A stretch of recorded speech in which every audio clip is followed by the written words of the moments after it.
כשטיילתי בדרום אמריקה, זה היה פעם ראשונה שהם חוו מחזה של תרמיל מהלך.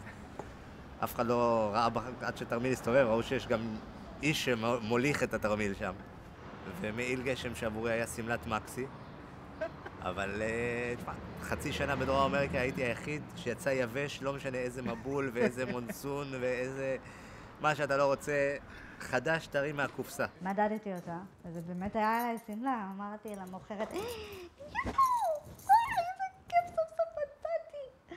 אז המוכרת אומרת לי, יואו, איזה סמלה, כאילו, זה עלייך סמלה, וזה טוניקה בכלל.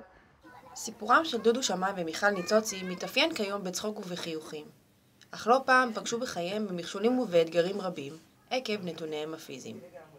היו תקופות שהרגשתי שמשדכים לי חברים, והם חברים מה שנקרא כי הם צריכים להיות, לא כי הם באמת בוחרים להיות שם. ואני זוכר לא פעם את התחושה הזאת של אוקיי, טוב, יאללה, מי בא לשחק כדורסל היום? ואז ממש קוראים בשמות ואני מרגיש את המקום הזה של אוקיי, מחכה טוב, דודו אתה בא, אבל זה לא הגיע. גם באוטובוס הייתה לי תאונה כשירדתי מהדלת האחורית, והנהג הנחמד, לא הייתה לו סבלנות, והוא פשוט, הוא לא ראה אותי. באתי להוריד את הרגל השנייה למדרכה, והוא כבר סגר את הדלת. פתאום להתמודד עם עולם של מבוגרים, עם עולם של גדולים, שמסתבר בדיעבד שזה עולם לא פחות אכזרי. הם בוחרים להיות במקום הלא מקבל, וקיבלתי אין ספור מבטים ברעיונות עבודה שאמרו הכל עוד לפני שהרעיון התחיל. עשו לי רעיון, ראיינה אותי מישהי מאוד מקסימה שהוקסמה ממני, ובסוף הרעיון היא אומרת לי, נלהק אותך אך ורק עוד התפקידים של מלוך חכומה. כשקיבלו דודו ואשתו החלטה להביא ילדים לעולם, התעוררו חששות מסוג חדש. לפני הניסויים כבר, בדיקות גנטיות משותפות, ובבדיקות הסתבר שההסתברות להביא ילד לעולם עם הגן של הגמדות היא הסתברות של 50%. את כבדה מדי. לא אומרים לי... אתה קראת לי כבדה, שאני אבין. אתה רגע. לאמא לא אומרים בעולם כבדה מדי, ליאור. ברור? לאף אישה בחיים אל תגיד את כבדה מדי. סיבוב הראשון, כל התאים המופרים, בלי יוצא מן הכלל, כולם היו נגועים עם המוטציה.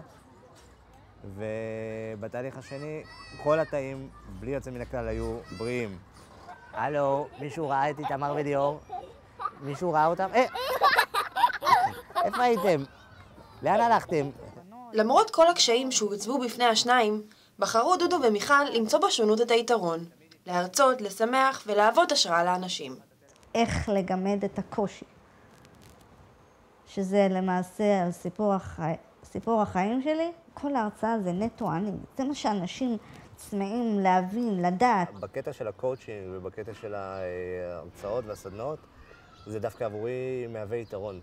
כי יש לי פה, מעבר לידע התיאורטי שאני מביא, גם את סיפור החיים ואת הניסיון.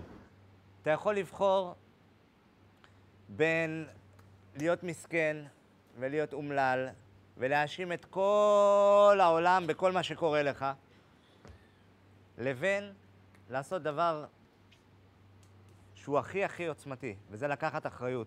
מצאתי לעצמי דמות שנקראת זרת המפוזרת. יש יתרון מאוד גדול לגובה.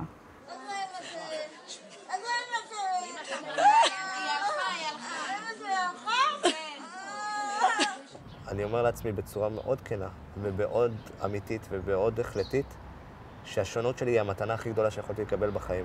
אני אצחק, אני ארקוד, אני אתענג על החיים האלה. אני אחיה את החיים שלי, אתענג, וזה בדיוק מי שאני, מבטאת מי שאני, את מה שאני מרגישה.